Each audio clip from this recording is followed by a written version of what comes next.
বাংলাদেশে আর বাংলাদেশের বাইরে পৃথিবীর বিভিন্ন প্রান্তে যেখান থেকে চ্যানেলে দেখছেন আপনাদের সকলকে সাদর আমন্ত্রণ তৃতীয় মাত্রা দেখবার জন্য।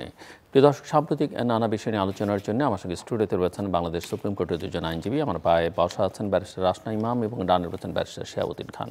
স্বাগত আপনাদের দুজনকেই। ব্যারিস্টার রাসনা ইমাম, আপনাকে বিশেষভাবে স্বাগত। প্রথমবারের মতো আপনি তৃতীয় মাত্রায়। যেহেতু আপনারা দুজনই আইনজীবী, আমি যে প্রশ্নটা করতে চাই যে বাংলাদেশে আপাত দৃষ্টে অনেকেই মনে করেন যে একটা বড় রাজনৈতিক সংকটের মধ্যে বাংলাদেশ আছে। একটা সংকট থেকে উত্তরণ হয়েছে, কিন্তু সংকটটা আসলে কাটেনি। এখনকার পরিবেশটা আরও বেশি ধোঁয়াটে, অস্বচ্ছ। এবং এই জায়গায় বাংলাদেশের সংবিধান এখন যে জায়গায় দাঁড়িয়ে আছে, সংবিধান এবং বাংলাদেশের বিচার বিভাগ বা উচ্চ আদালত এই সংকট সমাধানে কোনো ভূমিকা রাখতে পারবে কিনা, রাখতে পারছে কিনা? ব্যারিস্টার রাসনা ইমাম। জি, সংকট তো অনেকগুলো। তার মধ্যে প্রথমে বলি যে আমাদের যে অন্তর্বর্তীকালীন সরকার এখন রয়েছে সেটা তো একভাবে দেখতে গেলে এক্সট্রা কনস্টিটিউশনাল গভর্নমেন্ট, কারণ সংবিধান অনুযায়ী বা সংবিধানে কন্টেমপ্লেট করা ছিল না এই ধরনের একটা অন্তর্বর্তীকালীন সরকার। তো এটা কিভাবে সংকট? এটা সংকট এভাবে যে সংবিধানের বাইরে গিয়ে যেহেতু এই সরকারটা গঠন করা হয়েছে, তাহলে এই সরকারের এখতিয়ার কি আছে কিনা ঢালাওভাবে সংস্কার করার, কারণ এখন আমরা সবাই সংস্কার নিয়ে কথা বলছি। সো এটা একটা ইস্যু যে ঢালাওভাবে সংস্কার করার এখতিয়ার আছে কিনা, অ্যান্ড করলেও কি ব্যাপারে ওনারা সংস্কার করতে পারেন। সংবিধান সংস্কারের কথা বলা হচ্ছে, সেটার এখতিয়ার তো ওনাদের নেই। অ্যান্ড সেটার এখতিয়ার কাদের আছে আমরা আইন অঙ্গনে সবাই জানি যে সংবিধান সংস্কার করতে হলে বা যদি সংবিধান পুনর্লেখনের কথা আপনি বলেন, যেটার সাথে আমি একেবারেই একমত না, তাহলে আমাদের দরকার হবে কনস্টিটিউয়েন্ট অ্যাসেম্বলি, যেটা একটা ইলেক্টেড বডি, যেটার মাধ্যমে ৭২ সালে আমাদের সংবিধান অ্যাডপ্ট করা হয়েছিল, ড্রাফট করা হয়েছিল। তাছাড়া তো আমাদের সংবিধানে ১৪২ বলাই আছে সংবিধান সংস্কার করতে হলে পার্লামেন্টে 2/3 মেজরিটির মাধ্যমে করা যাবে। সো পার্লামেন্টও আমাদের এখন নেই। সো সংবিধান সংস্কার তো এই সরকার করতে পারবেন না। অ্যান্ড সংবিধান সংস্কার কমিশন থেকে কি সুপারিশ আসবে আমি জানি না, বাট এটা তো বিবেচনায় রাখতে হবে যে কারা করবে।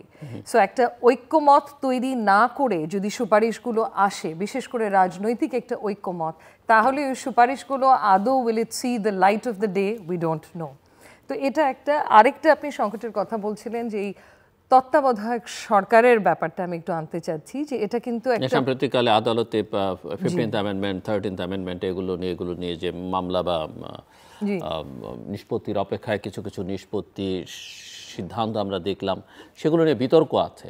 সেই বিতর্ক সম্পর্কে আমি আপনাদের মতামত শুনতে চাই। জি, এখানে ইন্টারেস্টিং, কারণ এখানে কিছু জিনিস কিন্তু আইনের চোখে দেখতে গেলে খুব স্পষ্ট। একটা হচ্ছে তত্ত্বাবধায়ক সরকার বাতিল হয়েছিল কিন্তু দুভাবে।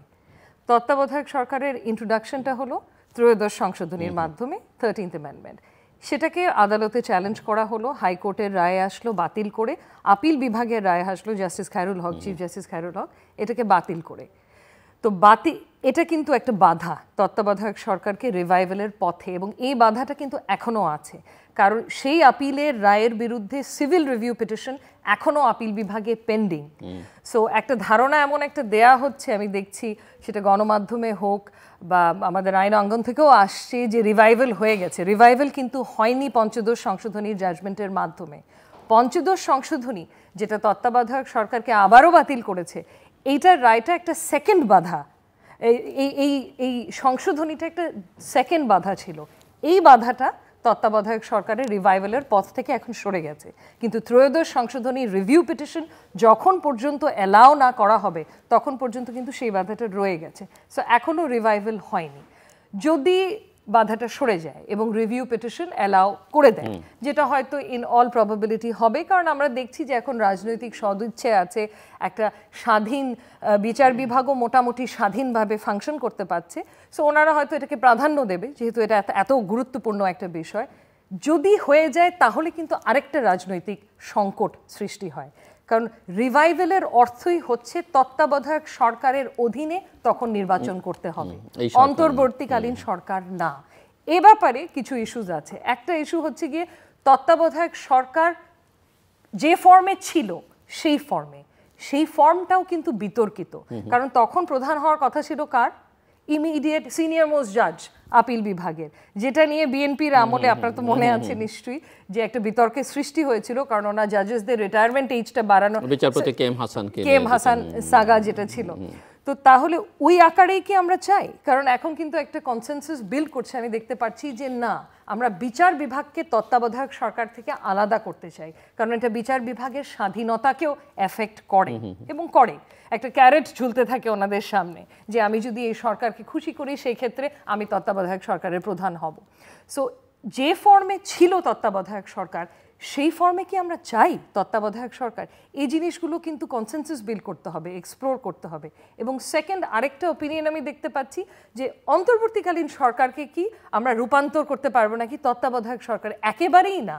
এই দুটো তো পুরোপুরি ভিন্ন জিনিস, কম্পোজিশনেই আপনি দেখেন তো পুরোপুরি আলাদা। একটা গণ অভ্যুত্থানের মাধ্যমে যেটার ডক্ট্রিন অফ নেসেসিটি হচ্ছে বেসিস এই অন্তর্বর্তীকালীন সরকারের, সরকারের তো কোনো সাংবিধানিক বেসিস নাই, ওয়ারেজ তত্ত্বাবধায়ক সরকার তো একটা সাংবিধানিক কাঠামোর মধ্যে পড়বে, যেটা দেয়া আছে যে কারা এখানে বসতে পারবে উপদেষ্টা হিসেবে।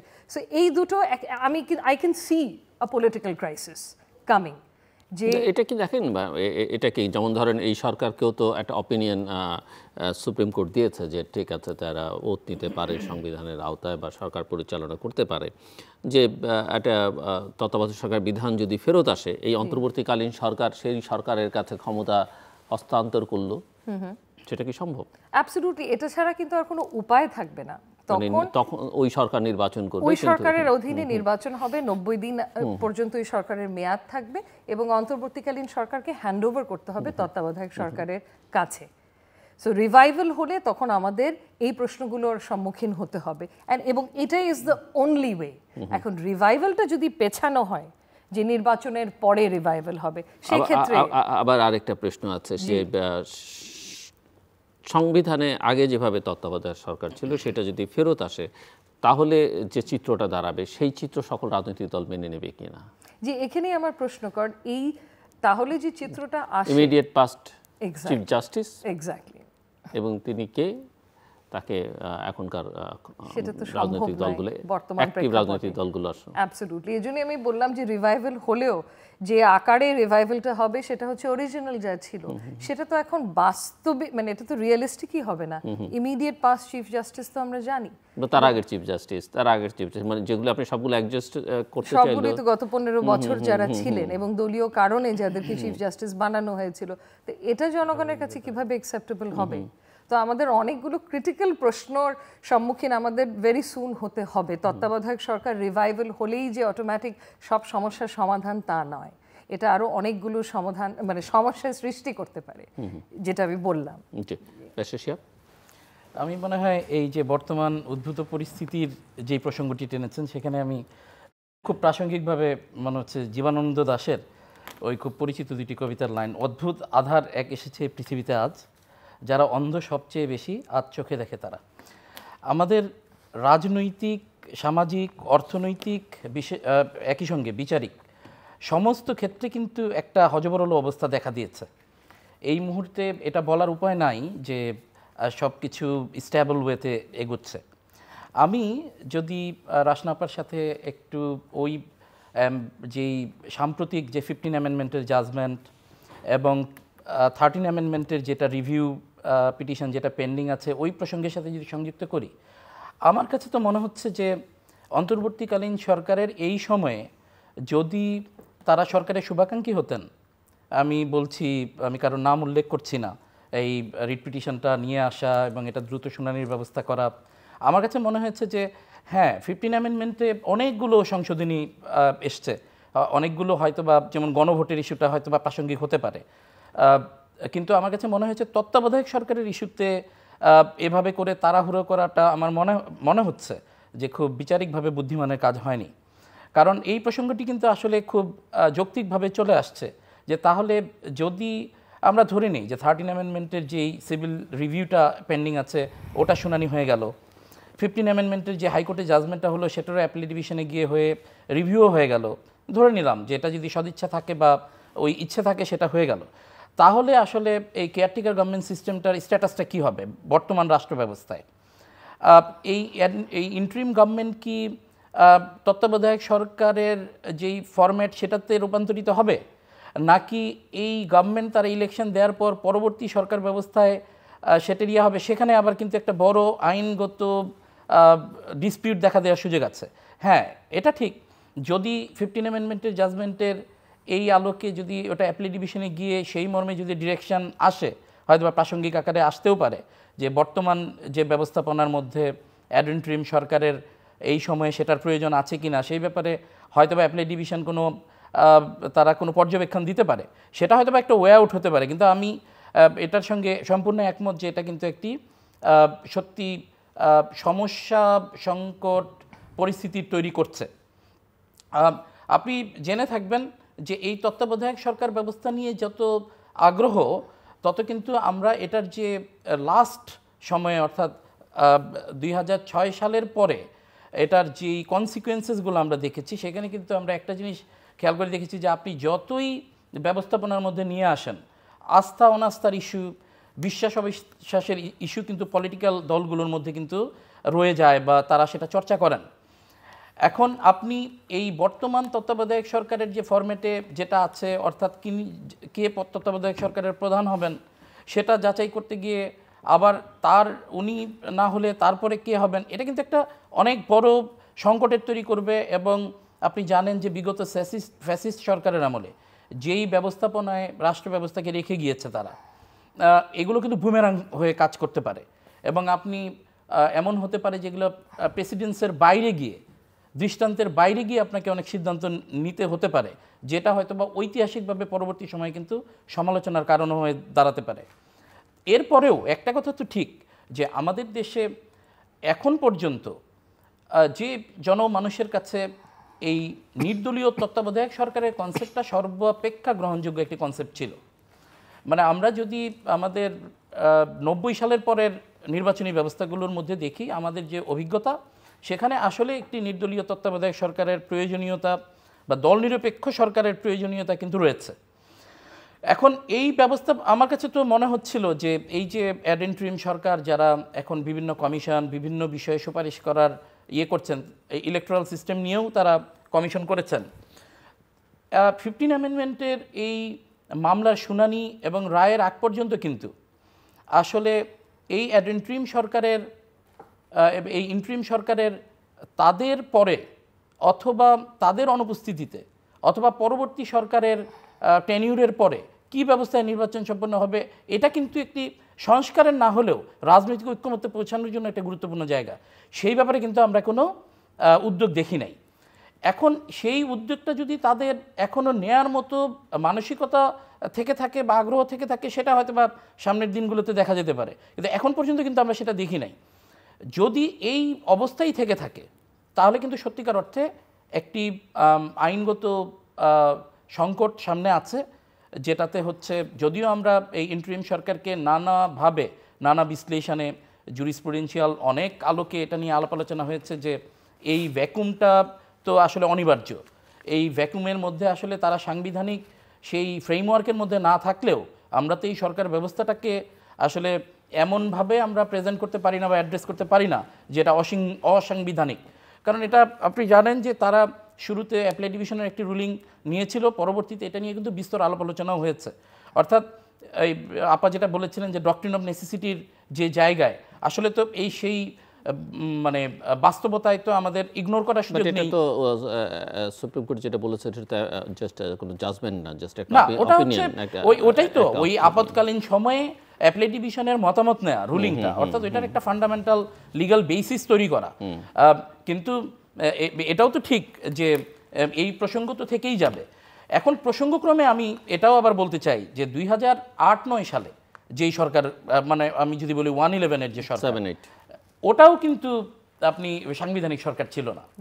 তো ওই সরকারের ধারাবাহিকতায়ও কিন্তু আমরা এই ফ্যাসিস্ট রিজিমকে বলা হতো বিশেষ সরকার, সেনা সমর্থিত সরকার, এই যে আমরা টার্মগুলো ইউজ করেছি, এখন পর্যন্ত কিন্তু ওই সরকারের নিয়ে কিন্তু কথা হয় নাই, লিগ্যালিটি নিয়ে কিন্তু কথা হয় নাই।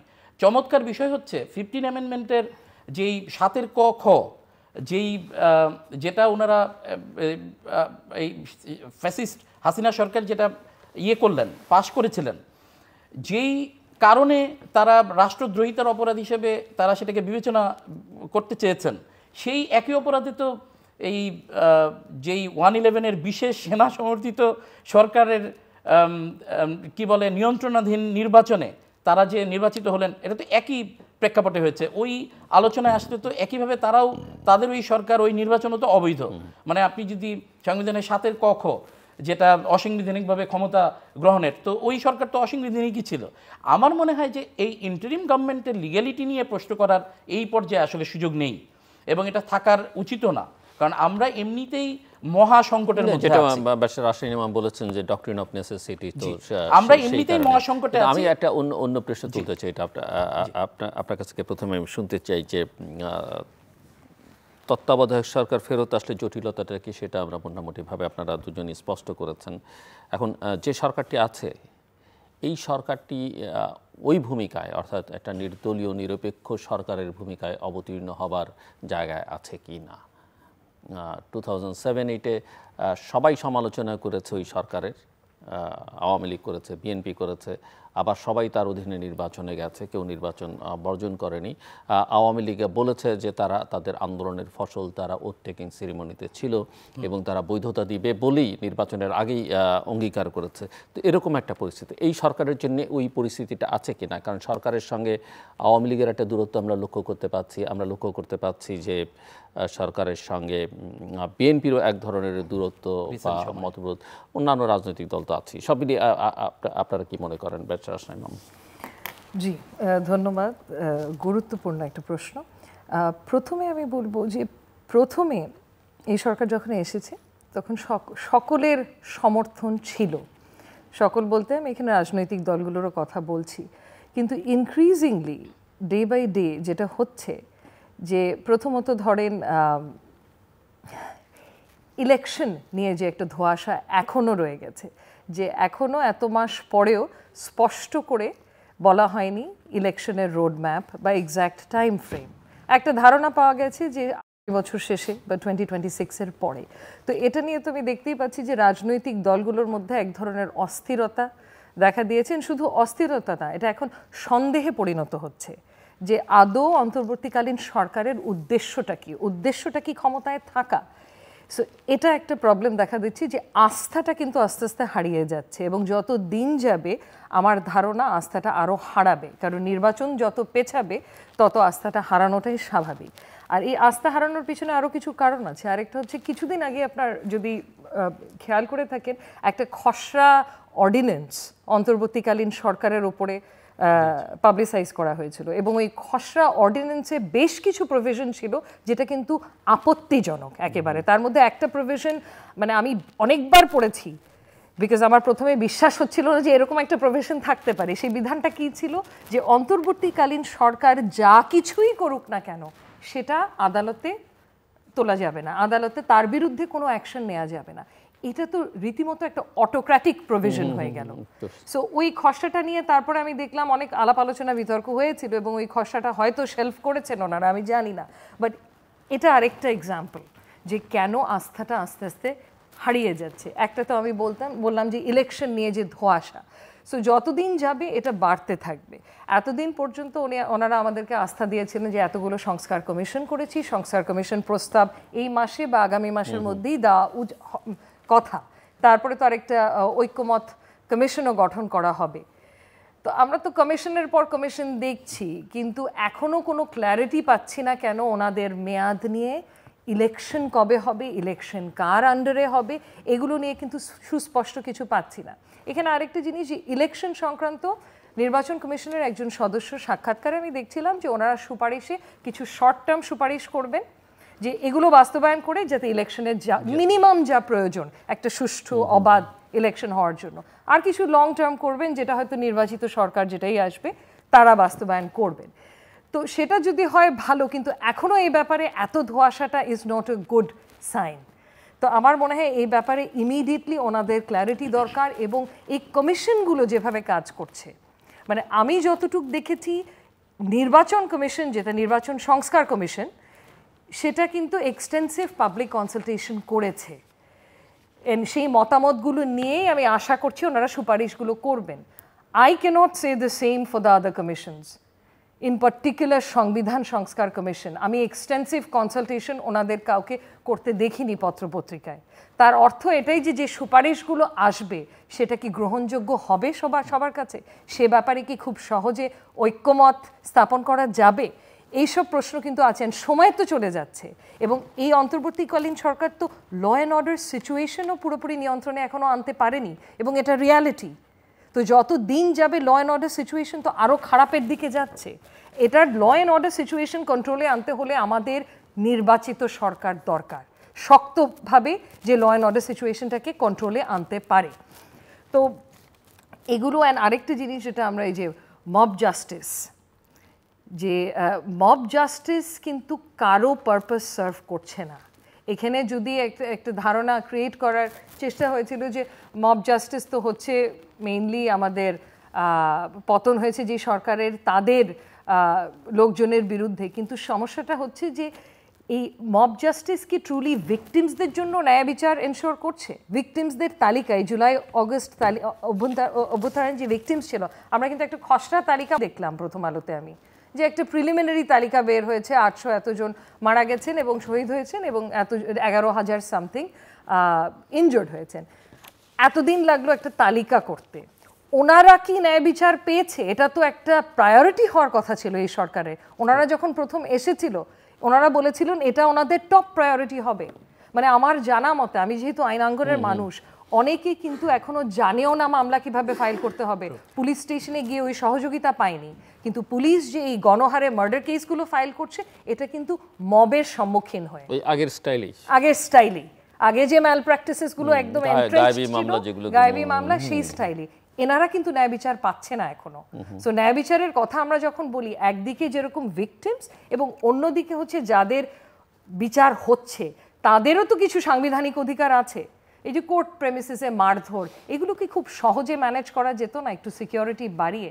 সেটা না হয় এখন কমেছে বেশ কিছু দূর, বাট ন্যায় বিচারের কথা আসতে গেলে যে ভিকটিমসদের ন্যায় বিচার যদি আমরা করতে চাই, তাহলে আমাদের এদিকেও ওনাদের এই যে সাংবিধানিক যে অধিকারগুলো আছে দ্রুত বিচার পাওয়ার, এই যে ফলেন রেজিম তাদের লোকজনের কথা বলছি, আমার মনে হয় আপনি যেটা বলছেন যে ম্যানেজ করা যেত কিছু মেজার নিলে, সবচেয়ে বড় যেটা কথাবার্তা সকলে যারা দায়িত্বে আছেন তারা যদি সংযত থাকতেন, সেটা অনেক বেশি মানে ঘৃণা ছড়িয়ে দেয়া, আক্রোশ তৈরি করবার যে প্রবণতা, প্রভোগ করবার চেষ্টাটা না থাকলে অনেক সহজ হতো। জি, অ্যাবসলিউটলি ওই প্রভোকেটিভ বক্তব্য বা ইভেন ল্যাক অফ কোঅর্ডিনেশনও তো আমি দেখতে পাচ্ছি অন্তর্বর্তীকালীন সরকারের মধ্যে। ওনাদের এক একজন উপদেষ্টা এক এক কথা বলছেন, যেটা অত্যন্ত দুঃখজনক। হয়তো ওনাদের রিসোর্স লিমিটেশনস আছে, অনেক ধরনের চাপ আছে, অ্যান্ড 15 বছর ধরে প্রত্যেকটা ইনস্টিটিউশনস ধ্বংস করা হয়েছে। সো সময় তো লাগবেই, মানে আমি ওটা জানি, আমি রিয়েলাইজ করছি যে সময় লাগবে, কিন্তু মানে অনেক দিন তো হয়ে গেছে। সো ওনারা যদি ম্যানেজ করতে না পারেন আইন শৃঙ্খলার সিচুয়েশনটা, তাহলে যত দ্রুত নির্বাচন দেওয়া যায় তত দেশের জন্য ভালো হবে। কারণ এই সুযোগটা তো আমাদের পার্শ্ববর্তী দেশও নিচ্ছে। আপনারা তো দেখেছেন অপপ্রচারের যে একটা ঝড় ভারত থেকে এসেছিল, এই সুযোগটা তো ওনারা এখনও নিয়ে যাচ্ছে। এবং এর রেসপন্সেও যে প্রাইম মিনিস্টার মোদি, উনি ইন্ডিয়ান প্রাইম মিনিস্টার মোদি, উনি একটা স্টেটমেন্ট দিয়েছেন, হ্যাঁ দুঃখজনক স্টেটমেন্ট, এটা হয়তো দেওয়া উচিত হয়নি, কিন্তু আমাদের দেশে যে রিয়াকশনটা এসেছে সরকারের একজনের থেকে, এটা কি অ্যাট অল দরকার ছিল এরকম একটা পরিস্থিতিতে? আমরা কি এক্সট্রিমিজমকে এক্সট্রিমিজম দিয়ে কাউন্টার করব, নাকি তথ্য দিয়ে, ফ্যাক্টস দিয়ে কাউন্টার করব? আমাদের অ্যাপ্রোচটা তো সেটা হওয়া উচিত, আমাদের অ্যাপ্রোচটা কনসিলিয়েটরি হওয়া উচিত। আমি হয়তো একটু বেশি বলে ফেললাম, আমার কাছে মনে হচ্ছে যে এই সরকারের শুরুতে, আমার আবার প্রশ্নটা আবার স্মরণ করিয়ে দিই, এই সরকার একটি নির্দলীয় নিরপেক্ষ সরকার কিনা এবং সেরকম নির্বাচন তারা করতে পারবে কিনা আসলে? হ্যাঁ, পারসেপশন পলিটিক্সে ম্যাটার করে এবং পারসেপশন কি দাঁড়াচ্ছে? পারসেপশন ওয়াইজ তো আসলে এই বিগত ফ্যাসিস্ট রিজিম বাদে সবার কিন্তু ওই পর্যায়ে যখন ডক্টর ইউনূস সাহেবকে দিয়ে এই গভর্নমেন্ট ফর্ম করা হলো, সবার কিন্তু একটা আস্থা তৈরি হয়েছিল। এবং আমি এখনও এটা বলতে চাই না যে সেই আস্থা নষ্ট হয়েছে বা পরিপূর্ণভাবে নষ্ট হয়েছে বা আংশিকভাবে নষ্ট হয়েছে, বাট এটা ঠিক যে এই আস্থার মধ্যে কিছু সংকট দেখা দিয়েছে, কিছু অনাস্থার বীজ রোপিত হয়েছে। এটাও আমি কিছু কারণ, রাসনাপা অলরেডি কিছু কারণ বলেছেন। আমার কাছে মনে হয়েছে যে ওই যে খুব পরিচিত একটি হাদিস আছে, ইন্নামাল আমালু বিন নিয়াত, সকল কাজ নিয়তের উপর নির্ভরশীল।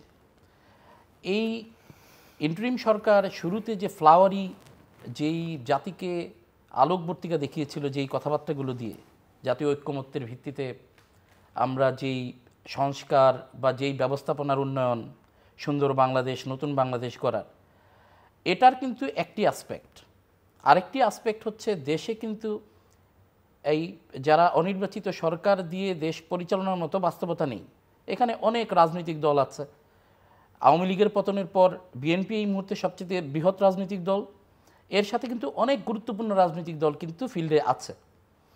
এখন আপনি এই কাজগুলো করার মধ্যে আপনি নিজেকে প্রকান্তরে কিছুটা, আমি বলবো না যে সবাই, বাট আপনি সরকারের ভেতরে আরেকটি মানে কিছুটা সরকারের ভেতর আরেকটি সরকারের কার্যক্রম বা সরকারের মূল চিন্তা চেতনার সাথে ভিন্ন চিন্তা চেতনার বহিঃপ্রকাশ আমরা কিন্তু র্যান্ডম দেখতে পাচ্ছি। এবং আমরা কিছু কিছু সময়ে আশ্চর্যান্বিতও হচ্ছি যে আসলে কি এই স্টেটমেন্টটা, এই আলোচনাগুলো, এটা কি এই ইন্টারিম গভর্নমেন্টের নাকি এই পার্টিকুলার উপদেষ্টার ব্যক্তিগত?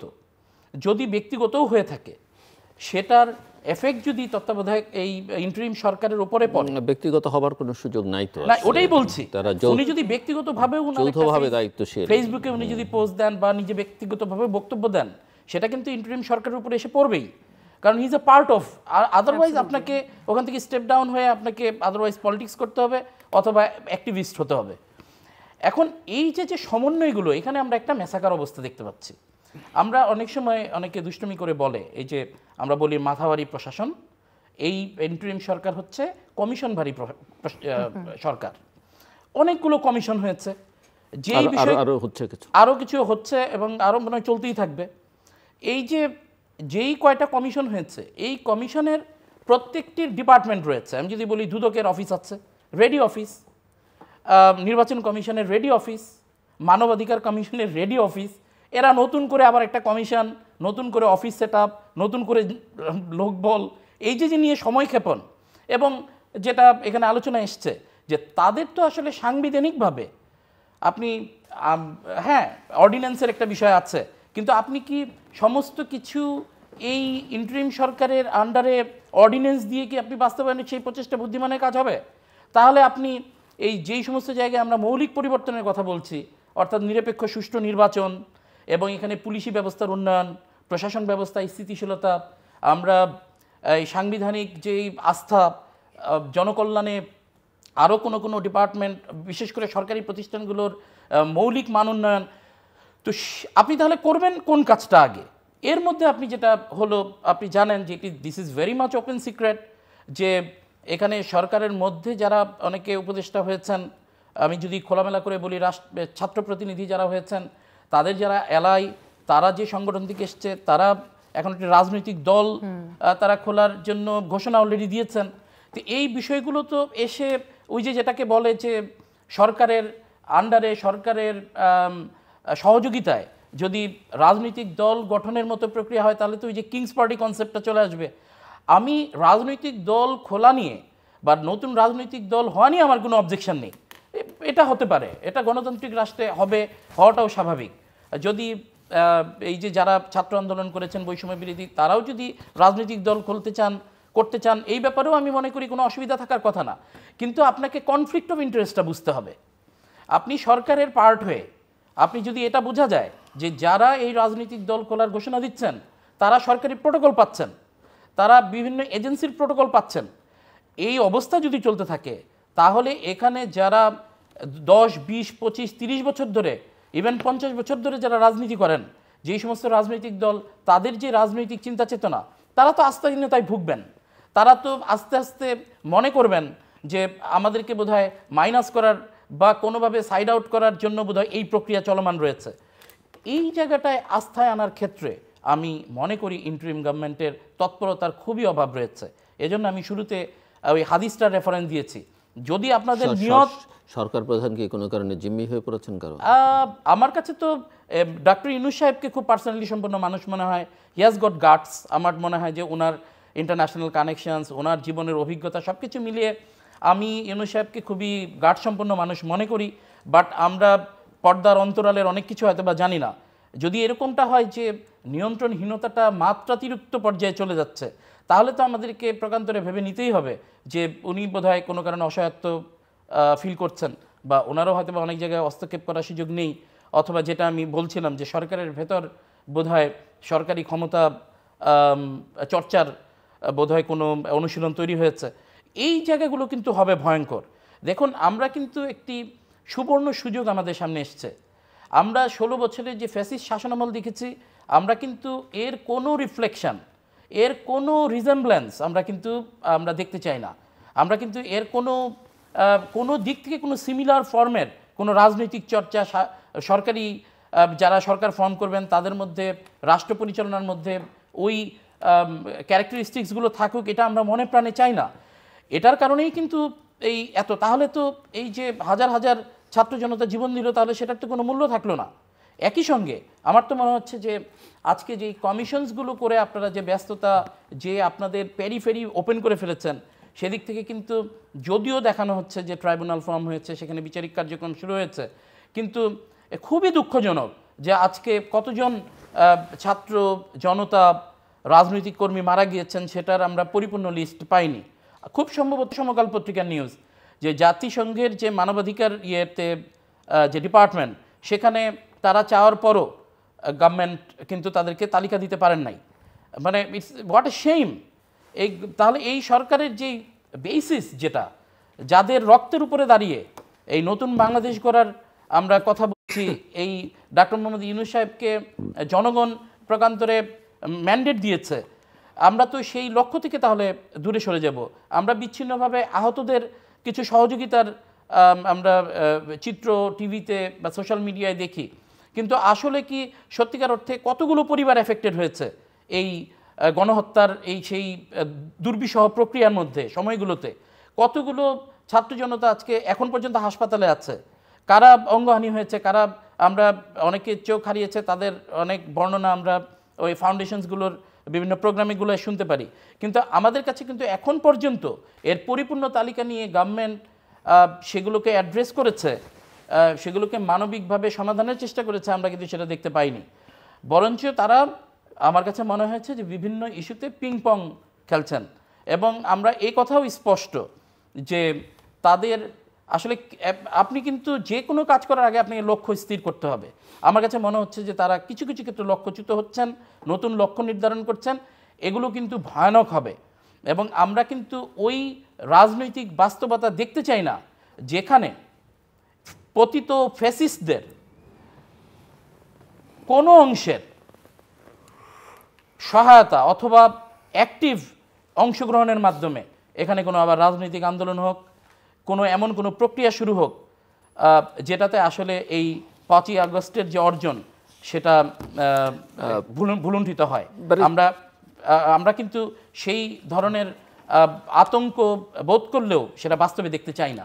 ব্যারিস্টার রাজশাহী ম্যাম, আপনি নিজেই বলছিলেন যে প্রতিষ্ঠানগুলো ধ্বংস করে ফেলা হয়েছে বিগত দিনগুলোতে, এবং এমনকি জুডিশিয়ারিও সেই প্রশ্নের ঊর্ধ্বে ছিল না বা বিতর্কের মধ্যে ছিল। আজকে যে জায়গায় জুডিশিয়ারি দাঁড়িয়ে এবং যে সংকট আসলে দেখা যাচ্ছে বা আপনারা দুজনই তুলে ধরবার চেষ্টা করছেন, সেই সংকট নিরসনের কোনো ভূমিকা রাখবার জায়গায় জুডিশিয়ারি আছে কিনা? জি, অবশ্যই আছে।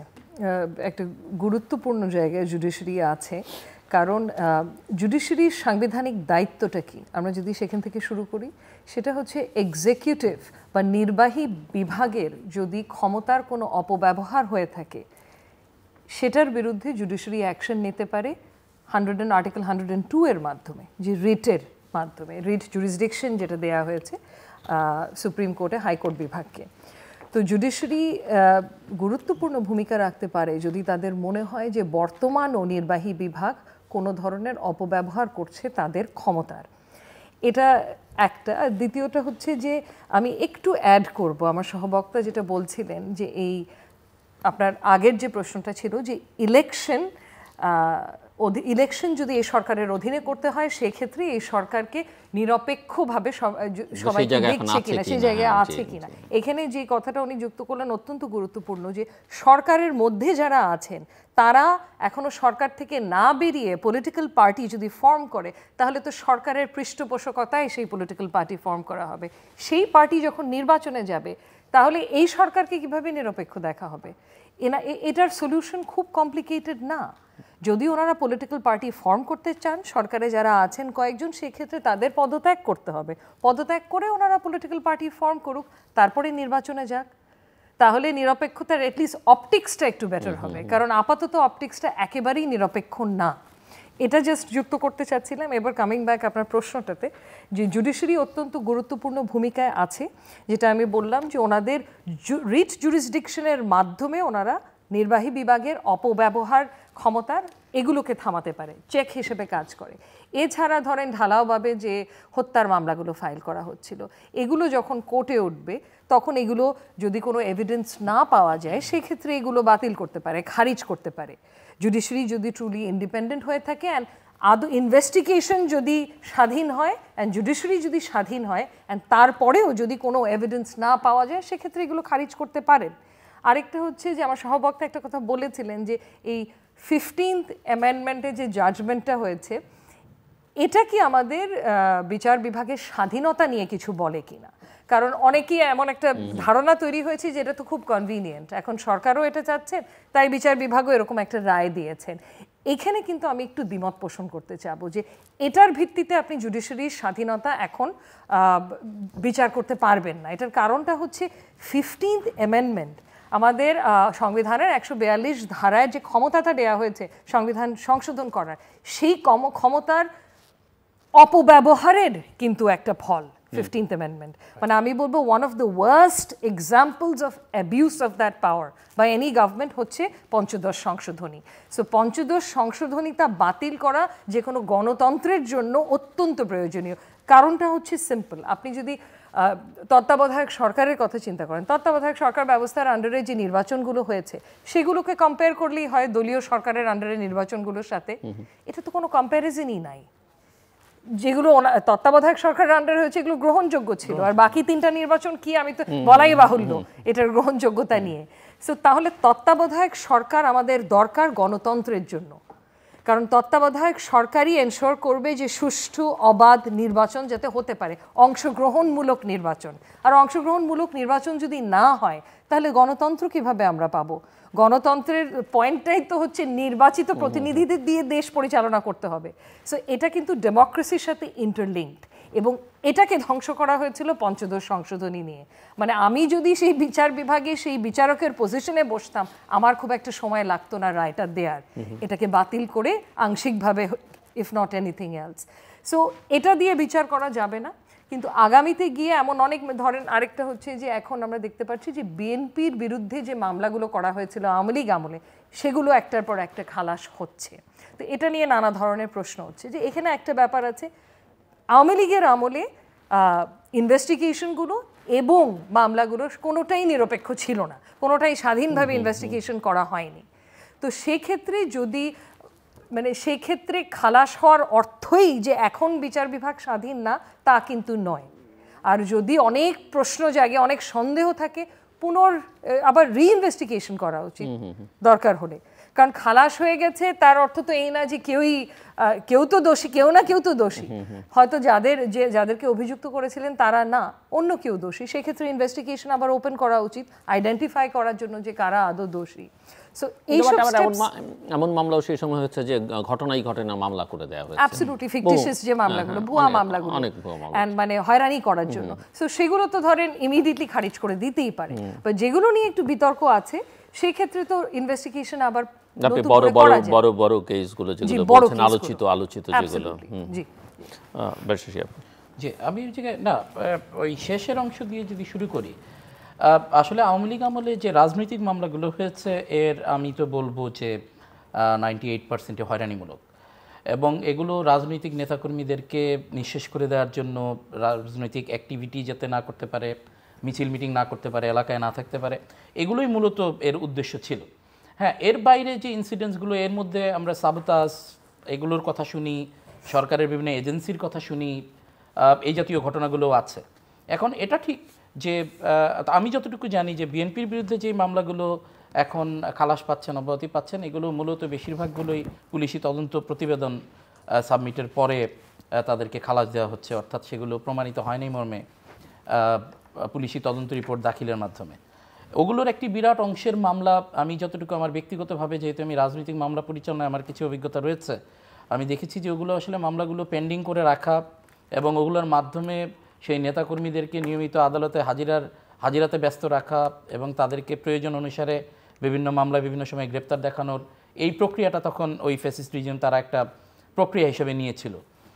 আর গুম খুনের কথা তো বললাম না, যাদেরকে বেশি মনে করেছে, রিস্কি মনে করেছে, যাদেরকে বেশি পটেনশিয়াল মনে করেছে, তাদেরকে তো সেটা আমরা কিছুদিন আগে যে গুম কমিশন যে রিপোর্ট দাখিল করেছে সেটার ভয়াবহতাই কিন্তু আমরা দেখেছি। এবং সেখানে স্বয়ং যেই সাবেক যিনি প্রধানমন্ত্রী ছিলেন ফ্যাসিস্ট হাসিনা, ওনার নির্দেশক্রমে গুম সংগঠিত হওয়ার মতো তথ্য প্রমাণ কিন্তু গুম কমিশন পেয়েছে। মানে এই যে একটি দুর্বিষহ সময়, যেটা আমরা ওই সময়ে বিভিন্নভাবে বলার বা ধারণা করার চেষ্টা করেছি, সেটা কিন্তু এখন তদন্তের মাধ্যমে সামনে চলে এসছে। তবে এ কথাও ঠিক যে এই যে আজকে ইন্টারিম সরকার বিভিন্ন জায়গায় যে কাজ করছেন, বিশেষ করে আমি এর আগেও বোধহয় এসে আমি বলেছি যে যেই সমস্ত ডিপার্টমেন্টগুলোতে সরকারের ফোকাস দেওয়া উচিত ছিল, এর মধ্যে অন্যতম হচ্ছে পুলিশ ডিপার্টমেন্ট। আপনি দেখেছেন যে এই পুলিশের মামলা নেয়া, হয়রানি করা কিংবা পলিটিক্যাল মামলায় ফাঁসানো, হোয়াট এভার যেটাই বলি, এই যে রাজনৈতিক ছত্রছায়া কিংবা রাজনৈতিক পারপাস ফুলফিল করার জন্য আমার মনে হয় যে এই সরকারের বিচ্ছিন্নভাবে কিছু সংস্কারমূলক কাজের মধ্যে এইটা একটা প্রায়োরিটি পেতে পারত। একই সঙ্গে যে দেশীয় পুলিশ কিভাবে লেথাল ওয়েপন ইউজ করে দেশের মানুষের উপরে গুলি চালাতে পারে, এই যে তাদের আমি বলবো যে মানসিক বিকার যে ফ্যাসিস্ট গভর্নমেন্ট তৈরি করে দিয়ে গিয়েছে, এই যে ভয়ঙ্কর রূপ তাদেরকে দিয়ে গিয়েছে, এই জায়গার থেকে উত্তরণের কিন্তু আমরা প্রক্রিয়াগুলো এই সরকার নিতে পারতো, সেগুলো হয়তোবা আমরা দেখতে পাচ্ছি না, যা দুঃখজনক। আমি জুডিশিয়ারির ব্যাপারে একটা কথা বলবো যে এখানে জুডিশিয়ারি সংস্কারেরও একটি কমিশন হয়েছে। তারা কিছু মৌলিক বিষয়ে অলরেডি যিনি কমিশনের প্রধান তিনি কিছু সুপারিশের কথা প্রেস কনফারেন্সের শুরুর দিকে বলেছেন। সেখানে অবশ্য আসলে নিম্ন আদালতের ফ্যাসিলিটিস, উচ্চ আদালতে নিয়োগ এবং মামলার কার্যক্রম যাতে দীর্ঘসূত্রিতার সেই বেড়াজালে না পড়ে, এই সমস্ত বিষয়ে তারা ফোকাস করেছেন। আমার কাছে মনে হয়েছে যে সামগ্রিকভাবে যেটা বিচার বিভাগ পরিচালনার জন্য যে একটি সচিবালয়ের কথা বলা হচ্ছে, আমি সেটার সাথে একমত। এই জন্য একমত, এখন এটা ওয়ার্ক করবে কি করবে না আমরা সেদিকে চিন্তা করে তো আসলে ভালো কোনো প্রক্রিয়া থামিয়ে রাখতে পারি না। এই কমিশন, এই সচিবালয়টা এজন্য প্রয়োজন। আমি এইটুকু দায়িত্ব নিয়ে বলতে পারি, এটা আপনি বিভিন্ন সোর্সে, এটা কারোর অজানা নয় যে বিশেষ করে নিম্ন আদালতে কিন্তু মন্ত্রণালয়গুলোর সরাসরি কিন্তু কিছু প্রভাব রয়ে গেছে, সেগুলো প্রমোশনের ক্ষেত্রে, সেগুলো বদলির ক্ষেত্রে, এবং আমি আর বাকিগুলো না বললাম অনেক ক্ষেত্রে অর্ডার পাসিংয়ের ক্ষেত্রেও। এই জায়গাটায় কিন্তু আলাদা সচিবালয় হলে ওইটার অ্যাকাউন্টেবিলিটি যদি ফিক্স করা যায়, আমার মনে হয় জুডিশিয়ারির মান উন্নয়নে এটা একটা বড় ভূমিকা রাখতে পারে। আরও কিছু বিষয় আছে যেগুলি উচ্চ আদালতে অলরেডি আমাদের যিনি এখন চিফ জাস্টিস হয়েছেন, আমরা নিঃসন্দেহে একজন খুব সুযোগ্য প্রধান বিচারপতি পেয়েছি। উনি অলরেডি উচ্চ আদালতে বিচারপতি নিয়োগের ক্ষেত্রে ওনার যে ভাবনাগুলো উনি অলরেডি প্লেস করেছেন, একটি প্রসেসের মাধ্যমে যাতে, একটি ফেয়ারনেস প্রতিষ্ঠার মাধ্যমে যাতে এই বিচারক নিয়োগ প্রক্রিয়াটা সম্পন্ন হয়, ওই জায়গাগুলোতে আমার মনে হয় যে জুডিশিয়ারির লক্ষ্য বা জুডিশিয়ারির স্ট্যান্ডার্ড উন্নীতকরণের জায়গায় মনে হয় কাজ করা উচিত। আমি জাস্ট আমরা শেষের দিকে, আপনারা যেহেতু দুজনই যে মামলাগুলো হয়েছে এই গত কয়েক মাসে সেই মামলাগুলো নিয়ে কথা বলছিলেন, এবং আপনারা দুজনই বলছিলেন যে কতজন মারা গেছে সেই তালিকা করা যায়নি, আহতদের অবস্থা কি, তাদের কোনো পাশে দাঁড়ানো যায়নি। এই কাজগুলো যারা করেছে তাদের বিচারের প্রশ্ন, অর্থাৎ শেখ হাসিনা এবং তার সঙ্গে যারা ছিল তাদের বিচারের প্রশ্নটাও আলোচনার মধ্যে আছে। ট্রাইব্যুনালটা করা হয়েছে এবং এই ছাত্র নেতাদের, বৈষম্য বিরোধী ছাত্র নেতা কেউ কেউ যারা এখন রাজনৈতিক দল গড়বার প্রক্রিয়ার মধ্যে আছেন, তাদের একজন অন্তত খুব জোরের সঙ্গেই বলেছেন যে এদের বিচারের আগে নির্বাচনের কথা যারা বলবে তারা জাতীয় শত্রু। সো আমি আপনাদের, যেহেতু আপনারা দুজনই আইনজীবী, এই বিচারের প্রক্রিয়াটা কি আপনি ঠিকঠাক মতো শুরু হয়েছে কিনা এটা একটু বুঝতে চাই, এবং এই বিচার প্রক্রিয়া ন্যায্যতার সঙ্গে এবং যদি যতটা সম্ভব দ্রুততম সময় করা সম্ভব, আমি জানি না কতটা দ্রুততম সম্ভব, ততদিন পর্যন্ত নির্বাচনের জন্য অপেক্ষা করা সম্ভব কিনা, আমার শেষ প্রশ্ন, এবং সময় আমার হাতে খুব বেশি নেই। আমার ব্যক্তিগত মত হচ্ছে যে এই যে বিচারিক প্রক্রিয়াটা, এটা একটা চলমান প্রক্রিয়া থাকতে পারে। এটার সাথে নির্বাচনের দিনক্ষণের সম্পর্ক যুক্ত করে দেওয়াটা এটা একটা খুব ভয়ানক কাজ হতে পারে। কারণ আপনি আমাদের যে জুডিশিয়াল সিস্টেম, এখানে বিচার প্রক্রিয়া দীর্ঘদিনও লাগতে পারে, বিভিন্ন কারণে দীর্ঘ সময় নিতে পারে। এখানে ইনভেস্টিগেশন স্টেজ আছে, এরপরে ট্রায়াল স্টেজ, আবার এটা তো শুধু একটি দুইটি হত্যা মামলা বা একটি দুইটি বিচ্ছিন্ন মামলার বিষয় নয়, এখানে বিস্তর অনেক মামলার বিচার প্রক্রিয়ার বিষয় জড়িত। এখন এটি যদি হয় যে কালক্ষেপণের জন্য যে রাজনৈতিক দল গঠনের সাথে এই বক্তব্যটা কোনোভাবে লিঙ্ক, তাহলে হবে দুঃখজনক। আবার বিষয়টা, বক্তব্যটা যদি এরকম হয় যে এখানের যে মেন্টাল এসেন্সটা, যেটা ইচ্ছাটা, যেটা যে এই ফ্যাসিস্ট সরকারের পতনের জন্য যারা জীবন দিয়েছে, যারা ক্ষতিগ্রস্ত হয়েছে, তাদের বিচার নিশ্চিত করার বিষয়টাকে এই সরকার প্রায়োরিটি দিবে, সেটাকে সাধুবাদ জানানো উচিত। সেই প্রায়োরিটির ক্ষেত্রে আমরা কিন্তু শুরুর থেকেই মামলা দায়ের থেকে শুরু করে এখন পর্যন্ত বিচার যে প্রক্রিয়া আরম্ভ হয়েছে, এর মধ্যে আমরা কিন্তু যথাযথভাবে অনেক কিছুর অ্যাড্রেসিংয়ের অভাব দেখেছি। এখানে বাংলাদেশের রাজনৈতিক বাস্তবতায় এটি অস্বীকার করার কোনো উপায় নেই যে রাজনৈতিক মামলাগুলোতে কিন্তু নাম দেওয়ার ক্ষেত্রে, প্রতিপক্ষকে ঘায়েলের ক্ষেত্রে, অনেকে নিরপরাধ মানুষকেও হয়রানির মুখোমুখি করার ক্ষেত্রে কিন্তু আমাদের দৃষ্টান্ত রয়েছে। বাংলাদেশ কিন্তু এখনও সেই কালচারের বাইরে উঠে আসেনি। সেই জায়গায় ট্রাইব্যুনালের পক্ষ থেকে ইভেন আমি তো মনে করি যে যথাযথভাবে যদি সেটা মনিটরিং করা যেত, সেটা সংশ্লিষ্ট পুলিশ স্টেশনগুলোর মাধ্যমেই এই মামলাগুলোর সংশ্লিষ্ট ব্যক্তিবর্গের নাম কালেক্ট করা এবং কোন হত্যা মামলায় কোন ঘটনার সাথে কারা সরাসরি যুক্ত ছিলেন তাদেরকে নিশ্চিত করা, এটা খুব সহজ ছিল। আপনি দেখে থাকবেন, আমি এইটুকু মানে দুঃখের সাথে বলতে হয় যে এত মামলা হলো, এটার বিচার নিয়ে অনেক কথা হচ্ছে, এখনও স্টেজ গরম হচ্ছে, কিন্তু আমরা তো অত্যাধুনিক অস্ত্র ব্যবহারকারী অনেক সন্ত্রাসীকে সুযোগের পরেও, তারা বিভিন্নভাবে বিভিন্ন জায়গায় থাকার পরেও তাদেরকে আমরা গ্রেপ্তার হতে দেখিনি। আইন শৃঙ্খলা বাহিনীর শুধু পুলিশ নয়, আমি বলবো যে অন্যান্য বাহিনীর আমরা সুনির্দিষ্টভাবে দেখেছি, বিজিবির প্লাস অন্যান্য বাহিনীরও, র্যাবেরও অনেককে যেই ভূমিকা নিতে দেখা গিয়েছে, তাদের বিরুদ্ধে কিন্তু অ্যাকশন নিতে কিন্তু আমরা কুণ্ঠিত হতে দেখেছি। তো আপনি বিচারের কথা বলবেন, কিন্তু যারা ভিডিও ফুটেজে নির্দিষ্ট হয়েছে, যাদেরকে চেনা গিয়েছে, যাদেরকে দেখা গিয়েছে যে তারা কি ভয়ঙ্কর রূপে সেদিন আবির্ভূত হয়েছিলেন বা সেই দিনগুলোতে আবির্ভূত হয়েছিলেন, তাদেরকে আপনারা সুযোগ থাকার পরেও তাদেরকে আপনারা বিচারের সম্মুখীন করতে পারছেন না, গ্রেপ্তার করতে পারছেন না, কিংবা কিছু কিছু ক্ষেত্রে পালানোর সুযোগ করে দিচ্ছেন। এই জায়গাটাই আমাদের ভয় যে এটা যদি কালক্ষেপণের উদ্দেশ্য হয়ে থাকে, তাহলে এটা আমি বলবো যে এটার প্রতিবাদ করা উচিত। আমি ব্যক্তিগতভাবে নিজেও প্রতিবাদ করছি। আর যদি উদ্দেশ্য ঠিক রেখে বিচার প্রক্রিয়ার দিকে এগোতে পারে, তাহলে অবশ্যই শুধু আমি নয়, আমি তো মনে করি যে বাংলাদেশের অধিকাংশ জনগণ সাধুবাদ জানাবে। জি জি, এখানে অনেকগুলো প্রবলেম আছে। একটা হচ্ছে গিয়ে এটা পুরোপুরি অবাস্তব আমার কাছে মনে হয়, কারণ আমরা তো দুজনই আইনাঙ্গনের মানুষ। এখানে বিচার প্রক্রিয়া অনেক সময় লাগবে শেষ হতে, শুরু হলেও অনেক সময় লাগবে, কারণ এখানে এটা যদি প্রাধান্য দেওয়া হয়, প্রায়োরিটি দেওয়া হয়, তারপরেও সময় লাগবে, কারণ অনেকগুলো ধাপ পার হতে হবে। তো এটা তো সরাসরি আপিল বিভাগে মামলাটা দায়ের করা হবে না, সো একেবারে নিচ থেকে উপরে উঠবে। আরেকটা হচ্ছে যে আমাদের তালিকা করতে যে কতজন শহীদ হয়েছে এবং কতজন আহত হয়েছে, 5 মাস সময় লেগে গেল। আমরা কি দ্রুত বিচারের কথা বলছি, তারপরেও এখনো খসড়া। কিন্তু এই এভিডেন্স পাওয়া তো, এটা তো 1 সপ্তাহের মধ্যে পাওয়া সম্ভব, তালিকা করতে 5 মাস, তারপরে আসেন এভিডেন্স কালেকশন। আমার মনে হয় না বাংলাদেশে এমন কোনো ঘটনা ঘটেছে যেখানে এত এভিডেন্স ছিল, কিন্তু আমরা এভিডেন্স কালেকশন বলেন বা সংরক্ষণ বলেন, আমি কিন্তু কোনো দৃশ্যমান পদক্ষেপ এখনো দেখিনি। তার মানে কিন্তু কত জনের সেলফোনের মধ্যে কত আপলোডও করা হয়েছে, এন্ড ডিজিটাল এভিডেন্স এখন পারমিসিবল, কিন্তু পদক্ষেপ কিন্তু আমি দেখিনি। তো পদক্ষেপ যদি ইমিডিয়েটলি নেওয়া হতো পতনের পরপর, তাহলে কিন্তু সংরক্ষণ করতে আমরা পসিবল ছিল। এখন হয়তো অনেক কিছু হারিয়েও গেছে।